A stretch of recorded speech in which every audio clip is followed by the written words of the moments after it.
Boa tarde, caros internautas. Iniciamos mais um programa Curiosidades da Igreja Católica e hoje com o tema O Papado. Em 2005, boa parte do mundo acompanhou com vivo interesse os acontecimentos dramáticos ligados à morte de João Paulo II e a eleição de seu sucessor, Bento XVI. Qualquer que seja o entendimento que se tenha a respeito dos líderes supremos da Igreja Católica, o fato é de que os papas são personagens muito importantes no mundo atual. Ocupam enorme espaço na mídia e suas ações transcendem a área especificamente religiosa para produzir efeitos no âmbito político e social. Tais razões, entre outras, justificam o estudo dessa poderosa e influente instituição, que é a Igreja Católica. Vamos então ver algumas considerações bíblicas sobre o papado, ministério petrino. Do ponto de vista protestante, o papado não é uma instituição de origem divina, mas resultou... É interessante isso daqui. Do ponto de vista protestante, o papado não é uma instituição de origem divina, mas resultou de um longo e complexo processo histórico. As Escrituras não apontam esse ofício como um ordenamento de Cristo à sua igreja. É verdade que o Senhor proferiu a Pedro as bem conhecidas palavras: Tu és Pedro, e sobre esta pedra edificarei a minha igreja.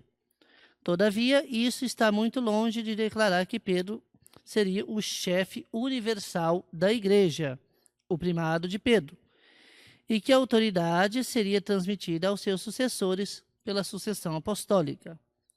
As primeiras gerações de cristãos não entenderam as palavras de Cristo desta maneira. Tanto é que não se vê em todo o Novo Testamento qualquer noção de que Pedro tenha ocupado uma função formal de liderança na igreja primitiva. No chamado Concílio de Jerusalém, narrado no capítulo 15 dos Atos dos Apóstolos, isso não aconteceu, e o próprio Pedro não reivindica essa posição em suas duas epístolas. Antes, ele apresenta como apóstolo de Jesus Cristo e como um presbítero, entre outros. Mas é difícil ainda é estabelecer uma relação equívoca entre Pedro e os bispos de Roma. Os historiadores não encontram uma base absolutamente segura para afirmar que Pedro sequer tenha estado em Roma, quanto mais para admitir que ele tenha sido o primeiro bispo daquela igreja. Ademais, é um fato bem estabelecido que não houve episcopado monárquico no primeiro século, no âmbito do cristianismo. As igrejas eram governadas por colegiados de bispos ou presbíteros. Então, segundo a visão protestante, Pedro, ou seja, o Papa, não seria de origem divina, mas sim seria uma realidade humana. Porém, nós vamos ver a grande complexidade desse tema, mas, ao mesmo tempo, vemos que o próprio Senhor entra nesta comunhão, faz Pedro entrar nesta comunhão com ele. Quem determinou a Pedro, o primado de Pedro, foi o próprio Cristo. Tu és Pedro, e sobre esta pedra edificarei a minha igreja. A ti serão entregues as chaves do reino dos céus. Tudo o que ligares lá, aqui, será ligado lá, e tudo o que desligares aqui será desligado lá. É interessante porque muitas vezes só se vê a primeira parte e não se vê a segunda, ou seja, o complemento. Esta preposição deve ser vista como um conjunto, em que Cristo institui Pedro, institui sobre Pedro, ou seja, sobre o fundamento dos apóstolos, a igreja, mas que dá esta autonomia, esta autoridade a Pedro. E mais à frente vai dizer quando Cristo vai confirmá-lo na fé. Pedro, tu me amas? Sim, Senhor, tu sabes que eu te amo. Apacenta os meus cordeiros, ou seja, confirma os teus irmãos apóstolos na fé. As duas últimas perguntas: apacenta as minhas ovelhas, cuida do meu rebanho. Portanto, com clareza, com as devidas palavras, que você vai ser o chefe, na Escritura não se diz. Mas entre linhas se pode ver com clareza a determinação de Cristo. Vamos então ver as origens desta instituição. Ao mesmo tempo, não se pode deixar de reconhecer que ainda na Igreja Antiga, os bispos de Roma alcançaram grande preeminência, que o papado, em muitas ocasiões, prestou serviços crucialmente relevantes à Igreja e à sociedade, e que muitos papas foram homens de grande piedade, integridade moral, saber teológico e habilidade administrativa. Ao longo dos séculos, muitos dos principais eventos da história do cristianismo, nas áreas da teologia, organização eclesiástica e relações entre a Igreja e a sociedade, tiveram com conexão a instituição papal. Originalmente, a palavra grega papa, ou latina papas, foi aplicada aos altos oficiais eclesiásticos de todos os tipos, especialmente aos bispos. A partir de meados do V século, passou a ser aplicada quase que exclusivamente aos bispos de Roma. Foram múltiplos e complexos os fatores que levaram ao reconhecimento de que esses bispos detinham autoridade suprema sobre a Igreja Ocidental. Então, vamos vendo aqui as origens de como iniciou a instituição ou ministério petrino como instituição. Em primeiro lugar, há que se destacar a importância crescente da Igreja local de Roma, desde o I século.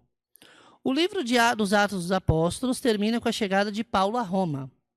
O Apóstolos dos Gentios escreveu a principal de suas epístolas a essa igreja, e no II século surgiu uma tradição insistente de que tanto Paulo como Pedro, os dois apóstolos mais destacados, haviam sido martirizados naquela cidade.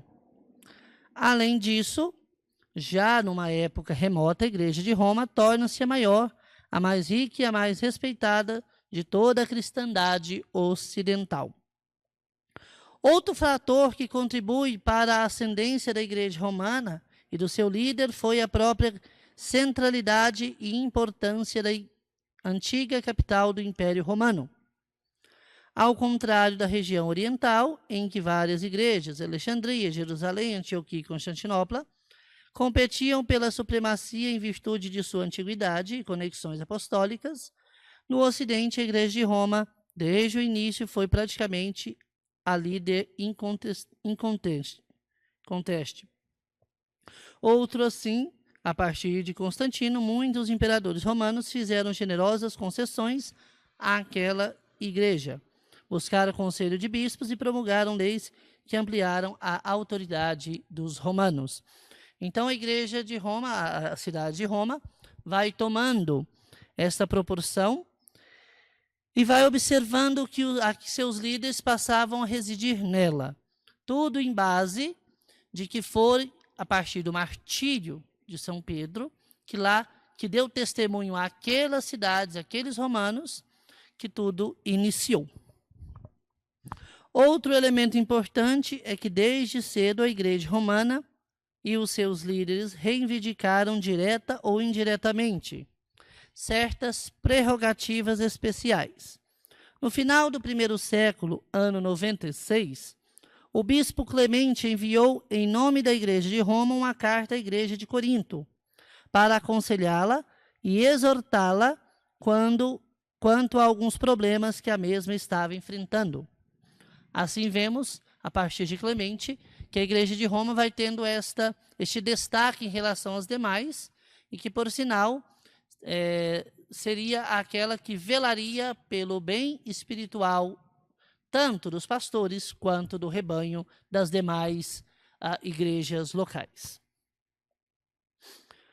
Um século depois, o bispo Vítor, 189 a 198, exerceu inconsiderável influência na fixação de uma data comum para a Páscoa, algo muito importante face à centralidade da igreja, da liturgia na vida da igreja. As consultas entre outros bispos de Roma também datam de uma época antiga, embora a primeira decretal oficial, carta normativa de um bispo de Roma, em resposta formal à consulta de outro bispo, só tenha surgido em 385 com o Papa Cirício. Por volta de 255, o bispo Estevão utilizou a passagem de Mateus, capítulo 16, versículo 18, para defender as suas ideias numa disputa com Cipriano de Cartago. E Damaso I, 366 a 384, tentou oferecer uma definição formal de superioridade do bispo romano sobre os demais bispos.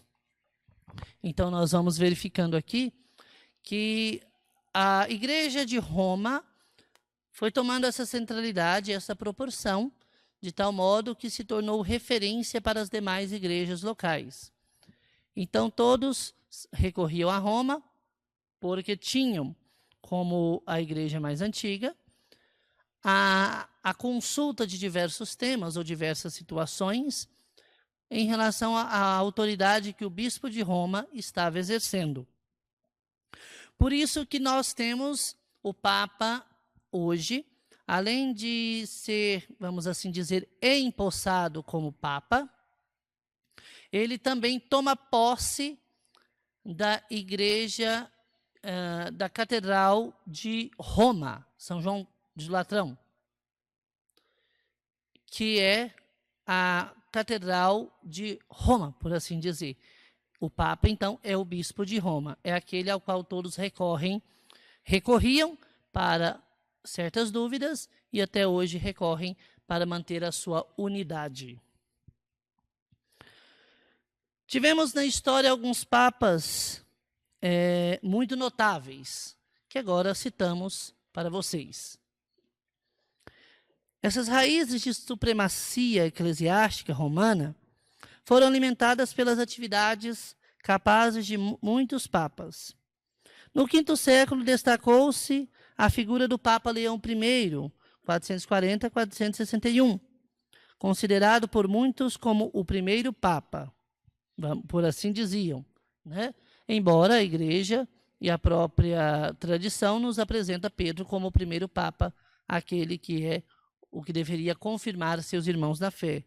Mas, segundo alguns relatos históricos, vão considerar Leão I como o primeiro Papa. Leão exerceu um papel estratégico na defesa de Roma contra as invasões bárbaras e escreveu um importante documento teológico sobre a pessoa de Cristo, o Tomo, que exerceu influência decisiva nas resoluções do Concílio de Calcedônia, 451. Além disso, ele defendeu explicitamente a autoridade papal, articulando mais plenamente o texto de Mateus 16, 18, como fundamento da autoridade do bispo de Roma, como sucessor de Pedro. Seu sucessor, Gelásio I, 492 a 496, expôs a célebre teoria de duas espadas, dentre os dois poderes legítimos que Deus criou para governar no mundo. O poder espiritual, representado pelo Papa, tinha supremacia sobre o poder secular, sempre que os dois estavam em conflito. Ou seja, sempre que a igreja e Estado estavam em conflito, a autoridade do Papa sobressaía pelo fato do poder espiritual. E vemos aqui que, de fato, isso acontece porque muitos dos nossos reis e imperadores eram coroados ou pelo Papa ou por algum bispo em sua delegação. O apogeu do papado antigo ocorreu no pontificado do notável Gregório I, ou Gregório Magno, os 590 a 604. O primeiro monge a ocupar o trono papal. Sua lista de realizações é impressionante.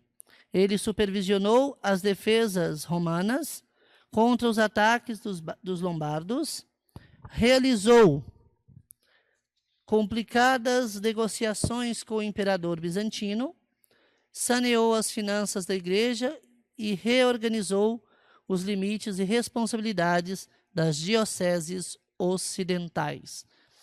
Este já foi mais, além de pastor, realmente um chefe de Estado, pondo limitações, organizando juridicamente e estruturando as próprias jurisdições da Igreja. Ele foi também um dedicado estudioso das Escrituras. Suas exposições bíblicas, especialmente um comentário do livro de Jó, foram muito lidas em toda a Idade Média. Um momento especial, significativo na evolução do papado ocorreu no Natal do ano 800, quando o Papa Leão III coroou Carlos Magno como Sacro Imperador Romano. A esta altura, a complexa associação dos elementos citados e outros mais havia criado uma situação na qual o bispo romano era amplamente considerado o principal personagem eclesiástico do Ocidente. Algumas décadas antes, o padre Carlos Magno havia cedido à Igreja os amplos territórios do centro e norte da Itália, que vieram a constituir os estados pontifícios. Por vários séculos, os papas teriam um relacionamento estreito e muitas vezes altamente conflitivo com certos governantes, mas a sua autoridade como líderes máximos da Igreja Ocidental não seria questionada. Então vemos aí a supremacia do bispo de Roma e o seu papado, que vai tomando proporções, digamos assim, altas. A decadência e a renovação que nós tivemos do papado. O papado teve seus períodos sombrios, marcados com a imoralidade e a corrupção, mais no período renascentista, por assim dizer. Um desses períodos aconteceu no século XIX, no final do século IX, início do século XI, quando a instituição papal foi controlada por poderosas famílias italianas. A história revela que um terço dos papas dessa época morreu de forma violenta, como João VIII, que foi espancado até a morte por seu próprio séquito, Estevão VI, estrangulado, Leão V, assassinado pelo sucessor, Sérgio III, João X, asfixiado, e Estevão VIII, horrivelmente mutilado, para não citar outros fatos deploráveis. A partir dos meados do século XI, vários papas reformadores que procuraram moralizar a administração da Igreja, lutando contra vários males que a assolavam. O mais notável foi Hildebrando, ou Gregório VII, 1073 a 1085, que se notabilizou por sua luta contra a simonia, ou seja, o comércio de cargos eclesiásticos, e ficou célebre por sua confrontação com o imperador alemão Henrique IV. Ele escolheu como lema de seu pontificado o texto de Jeremias, capítulo 48, versículo 10, maldito aquele que fizer a obra do Senhor relaxadamente. Todavia, o ápice do poder papal ocorreu no pontificado de Inocêncio III, considerado o papa mais poderoso de todos os tempos, aquele que mais do que qualquer outro concretizou o ideal da cristandade, ou seja, uma sociedade plenamente integrada sob a autoridade dos reis e especialmente dos papas. Ele foi o primeiro a utilizar o título de vigário de Cristo, ou seja, o Papa era não somente o representante de Pedro, mas do próprio Senhor. Seus sucessores continuaram por algum tempo a fazer ousadas reivindicações de autoridade sobre toda a sociedade, sem contudo transformá-las em realidade, como fizera Inocêncio. Então vemos aqui de decadência a sua reformação e renovação, por assim dizer. Quantos papas tivemos aí que tiveram problemas sérios com a moral, como nós já citamos, Adriano e outros, mas também aqueles que fizeram grandes trabalhos, que foram realmente pastores verdadeiros, que velaram pelo bem da Igreja e se destacaram pelo seu pastoreio e o seu governo. Vamos então para um breve intervalo e na volta falaremos um pouco do papado no fim do período medieval.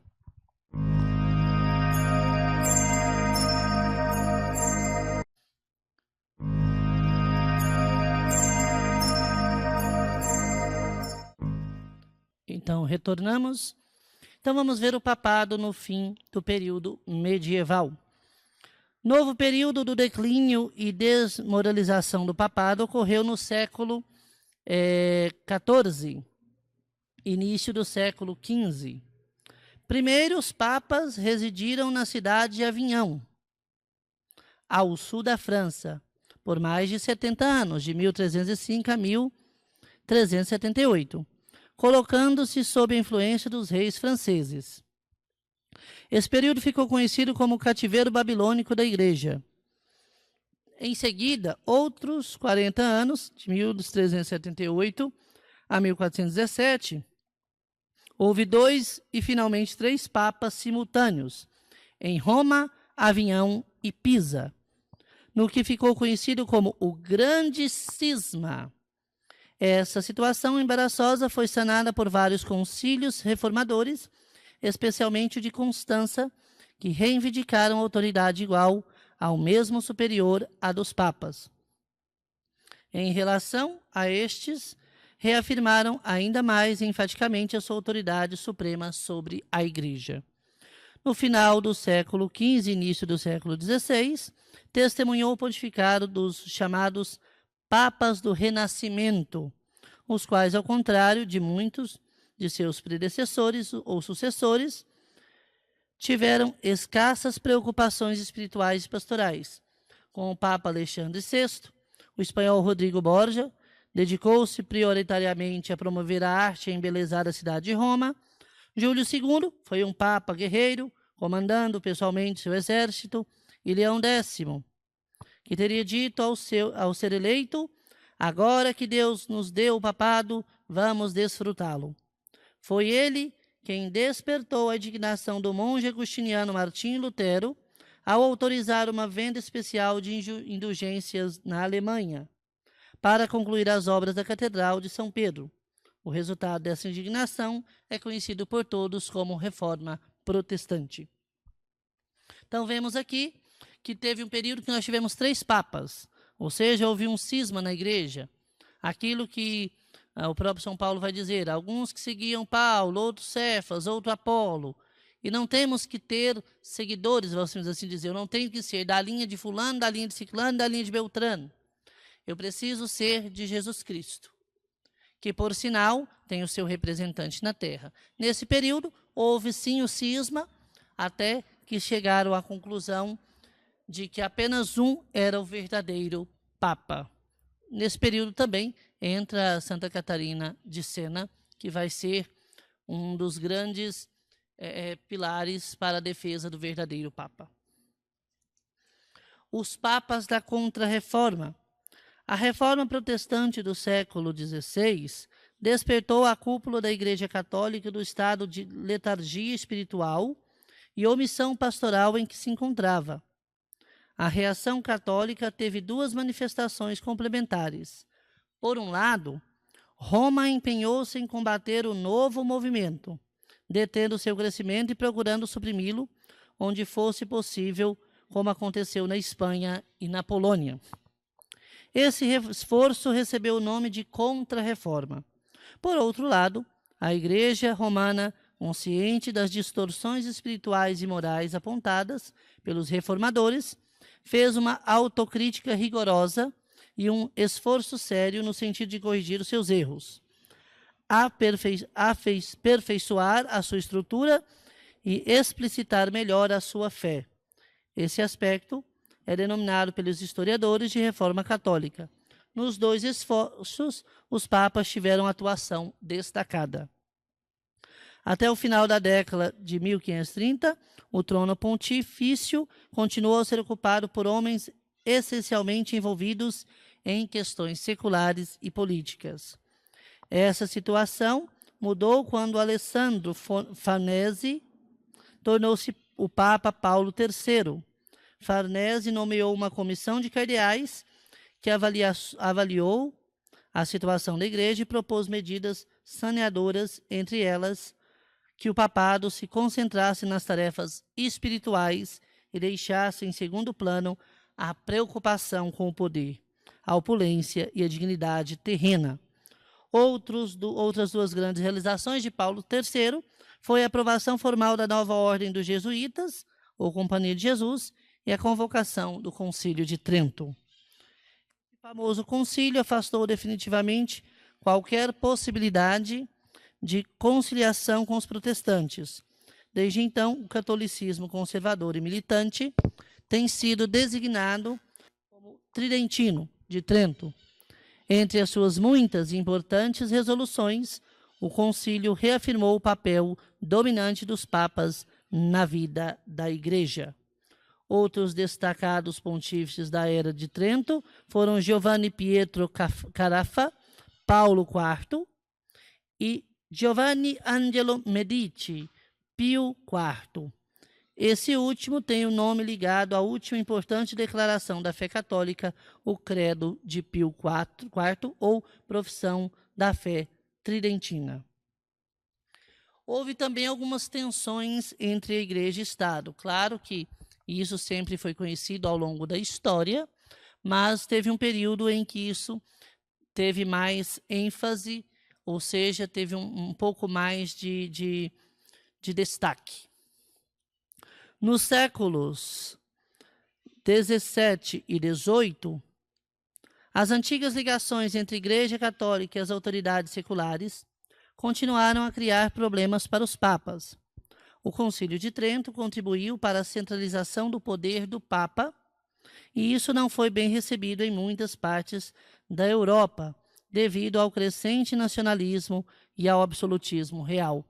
Foram deixando de perceber que muitos reis ou chefes de estados foram deixando de perceber que a autoridade que tinham lhe vinha do alto. Por isso foram entrando em desgaste e conflito com muitos papas que reafirmavam o poder espiritual dado à igreja pelo próprio Cristo, quando deu ao primado de Pedro, quando deu ao apóstolo Pedro, a autoridade de ligar aqui na terra e desligar o que seria ligado e desligado no céu. A oposição ao conceito de uma igreja centralizada, sob a autoridade papal, recebeu o nome de galicanismo, por haver se manifestado mais fortemente na França, na antiga Gália. Assim, somente em 1615, os decretos de Trento foram promulgados nesse país. Até mesmo dentro da igreja houve galicanos, isto é, aqueles que acreditavam que a autoridade eclesiástica residia nos bispos e não no Papa. Por outro lado, os defensores da autoridade suprema dos papas foram chamados de ultramontanistas, porque buscavam essa autoridade além das montanhas, ou Alpes. Outro golpe recebido pelo poder papal foi a supressão da Ordem dos Jesuítas, um poderoso instrumento das políticas pontifícias. Após ser expulsa de Portugal, Espanha e França, bem como de suas colônias latino-americanas, a Sociedade de Jesus foi dissolvida em 1673 pelo Papa Clemente XIV. Assim, ironicamente, enquanto os papas insistiam na sua jurisdição universal, eles estavam de fato perdendo poder e autoridade. Um golpe ainda mais devastador contra o papado foi o deferido pela Revolução Francesa, do ano de 1789. Desde o início, houve um profundo conflito entre a Igreja e o ideário republicano da Revolução. Deste modo, logo que tomou o poder, o novo governo procurou enfraquecer o papado e suprimir a Igreja na França. Dois papas da época sofreram bastante nas mãos do novo regime. O primeiro foi Giovanni Angelo Braschi, ou Papa Pio VI. Em 1798, o exército francês ocupou Roma, proclamou uma república e declarou que o Papa não era mais o governante temporal da cidade. Pio VI morreu no ano seguinte, virtualmente como prisioneiro dos franceses. Seu sucessor, Barnaba Chiaramonte, eleito Papa Pio VII, inicialmente foi deixado em paz. Todavia, em 1808, Napoleão Bonaparte tomou a cidade de Roma e o Papa foi feito prisioneiro por vários anos até a queda do soberano francês em 1814. Pouco depois de retornar a Roma, Pio VII restaurou a Sociedade de Jesus. Vemos, então, que muitos papas estavam tão preocupados com a autoridade que exerciam que não se via o conflito que estavam causando. E assim, muitos soberanos, inclusive Napoleão Bonaparte, depois, por questões espirituais, Henrique VIII também, no Reino Unido, vão romper com Roma. O mais longo pontificado.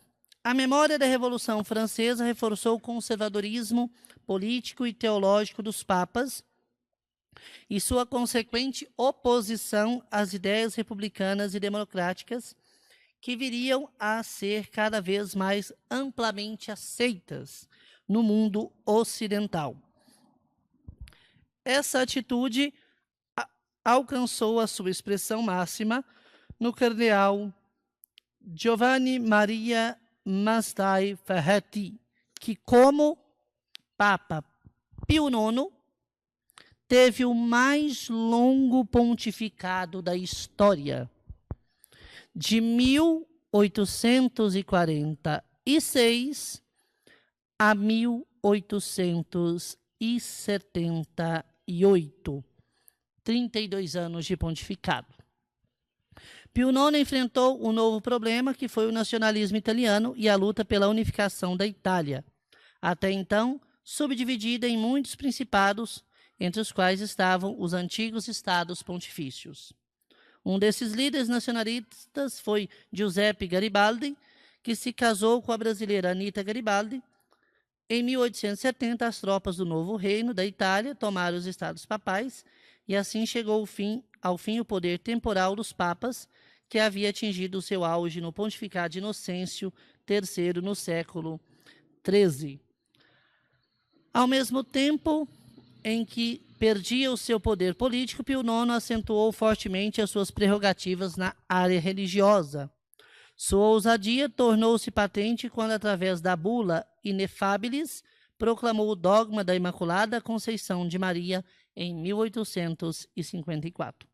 Com isso, ele foi o primeiro pontífice a definir um dogma por si mesmo, sem o apoio de um concílio. 10 anos depois, Pio promulgou a encíclica Quanta Cura, em 1864, e seu famoso apêndice, o Sílabo de Erros. Suas 80 proposições condenaram explicitamente, entre outras coisas, o protestantismo, a maçonaria, a liberdade de consciência, a liberdade de culto, a separação entre Estado e Igreja, a educação leiga e, em geral, o progresso e a civilização moderna. Sua última grande realização foi o Concílio Vaticano I, em 1870, o qual, através do decreto Pastor Eternus, proclamou o controvertido dogma da infalibilidade papal. Essa infalibilidade que ocorreria quando o Papa fala ex cathedra, isto é, no exercício oficial de seu cargo, definindo questões de fé e de moral. Então, aqui o maior pontificado, seguido também do seu segundo pontificado, maior pontificado, que foi o de João Paulo II, com 27 anos de existência. Entrando no século XX, a Igreja Católica e seus pontífices começaram lentamente a aceitar o mundo moderno, como o Papa Leão XIII, embora ainda marcadamente conservador, a ponto de declarar a bula Immortale Dei, que a democracia era incompatível com a autoridade da Igreja. Ele deu uma série de passos construtivos no relacionamento com diversos governos europeus. Sua realização mais notável foi a encíclica Rerum Novarum, do ano de 1891, no qual expressou o pensamento social da Igreja e fez uma corajosa defesa dos direitos dos trabalhadores no contexto da Revolução Industrial e do capitalismo em expansão. Um período especialmente conturbado pela Igreja Católica e para os seus líderes foi a época das duas guerras mundiais, em sua repulsa do comunismo antirreligioso e ateu e em sua preocupação com a defesa dos interesses da Igreja. Os pontífices do período acabaram estabelecendo fortes laços com o regime de extrema-direita em diversos países da Europa. Em 1929, Pio XI assinou uma concordata com o ditador fascista Benedito Mussolini, o Tratado de Latrão, mediante a qual foi criado o Estado do Vaticano. Ele também apoiou o regime ditatorial de Francisco Franco na Espanha. Mas mais problemática foi a concordata com Adolf Hitler em 1933, vista por muitos observadores internacionais como uma aprovação tácita do regime nazista.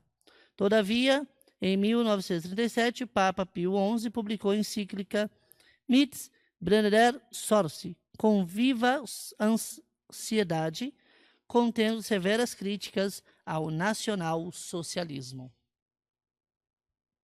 Seu secretário de Estado, Eugênio Pacelli, sucedeu no trono pontifício como Papa Pio XII, ao mesmo tempo em que eclodia a Segunda Guerra Mundial. Esse Papa tem sido severamente criticado por seu silêncio diante das atrocidades cometidas por nazistas contra judeus, mesmo convertidos ao catolicismo. No campo doutrinário, ele proclamou o dogma da ascensão corporal de Maria.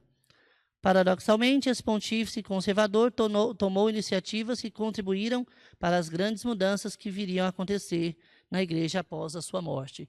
Julga muito Pio XII pelo silêncio que fez, mas tudo que Pio XII realizou foi para que não houvesse um maior número de mortos.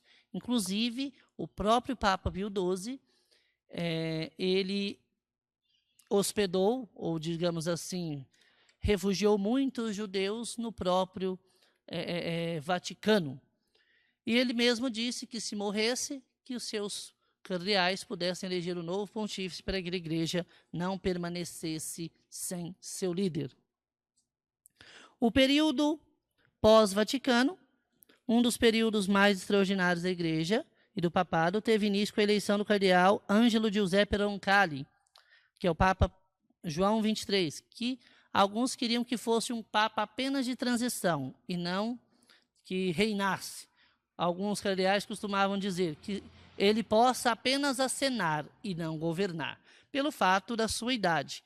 Por isso, emitiam a ele digamos assim, fato de ele ser um Papa apenas de transição e não de governo. Convencido da necessidade de uma ampla atualização, adornamento da Igreja, ele convocou o Concílio Vaticano II, formalmente instalado no dia 11 de outubro de 1962. Esse importante concílio teve como expressiva participação dos bispos do Terceiro Mundo, aprovou resoluções sem precedentes nas áreas da renovação litúrgica e a preocupação com os pobres e o diálogo interconfessional. As duas últimas preocupações já haviam sido expressas, respectivamente, na encíclica Mater et Magister e na criação do Secretariado para a Promoção da Unidade Cristã. O Papa seguinte, Giovanni Battista Montini, Paulo VI, de 1963 a 1978, embora mais contido, deu prosseguimento ao Concílio Vaticano II, no interesse de construir uma ponte entre a Igreja e o mundo moderno. A Constituição Pastoral sobre a Igreja no Mundo Moderno foi o documento mais longo já produzido por um concílio e contrastou profundamente com certas ênfases no século anterior. A eleição do último Papa no século XX, em 1978, foi um acontecimento não menos momentoso para a Igreja Católica e para o mundo ocidental. O polonês João Paulo II, Karol Józef Wojtyła, foi o primeiro Papa não italiano desde o século XVI. Sua atuação corajosa contribuiu para a derrocata do comunismo em sua pátria e no leste europeu. Em 1981, ele sobreviveu a um grande atentado na Praça de São Pedro. Foi também o Papa que mais se destacou pelo mundo afora, tendo feito cerca de uma centena de viagens internacionais. Dotado de sólido preparo intelectual, publicou diversas encíclicas, abordando diversos temas éticos, sociais e teológicos, assim como a Redemptoris Omnis, Divis in Misericordia, Laboris Excellentes, Sollicitudo Rei Socialis, Veritatis Splendor, Evangelium Vitae, Ut Sinte e Fides et Ratio. Por outro lado, representou um recurso conservador em relação aos seus predecessores. Então, temos aqui a evolução do papado. Quantas situações complexas nós tivemos em relação ao governo da Igreja Católica, desde a sua instituição até a sua estabilidade que temos e vemos hoje na atualidade. Claro que muitos deles foram confrontados, muitos imprudentes, com muitos confrontos imprudentes, que ocasionaram na queda do seu governo ou do seu próprio poder, e muitos também devido ao destaque moral de alguns papas. Vemos esta evolução e vemos o quanto a autonomia papal ela não só faz bem à Igreja, mas também ao mundo contemporâneo. Ficamos por aqui e nos encontramos agora no próximo programa, em que trataremos mais um tema de curiosidade da Igreja Católica.